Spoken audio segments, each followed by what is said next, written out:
দুর্যোগপূর্ণ আবহাওয়ায় ম্যাচ পিছিয়ে দেওয়া হয়েছিল একদিন, তাতেও অবশ্য দুর্যোগ খুব বেশি কমেনি। অসহনীয় ঠান্ডায় খেলতে হয়েছে ফুটবলারদের। ইন্টার মায়ামির কোচ হাভিয়ের মাস্চেরানোর মতে এই ধরনের কন্ডিশনে ফুটবল খেলা অসম্ভব। তবে এসবের মধ্যেও ঠিকই জাদুর ঝলক দেখিয়েছেন লিওনেল মেসি। শিয়া বাটার ও ভিটামিন ই সমৃদ্ধ lily glam beauty soap. Lily, always beautiful. তার সেই জাদুকরী মুহূর্তই গড়ে দিয়েছে ম্যাচের ভাগ্য।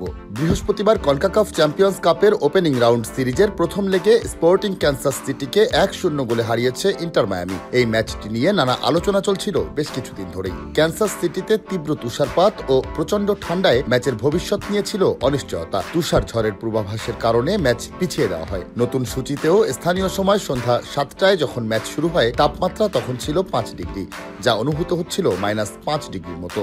তাতে দুই দলেরই স্বাভাবিক খেলা ব্যাহত হয়েছে প্রবলভাবে। এর মধ্যেই মেসি নিজের জাত চিনিয়ে দেন আরেকবার। ম্যাচের 56তম মিনিটে মাঝমাঠ থেকে সেরহিও বুস্কেটসের লম্বা বল থেকে এক ডিফেন্ডারকে কাটিয়ে কোনাকুনি শটে বল জালে জড়ান আর্জেন্টাইন মহাতারকা। মঙ্গলবার ফিরতি লেগে নিজেদের মাঠে ক্যানসাস সিটিকে আতিথ্য দেবে মেসির মায়ামি।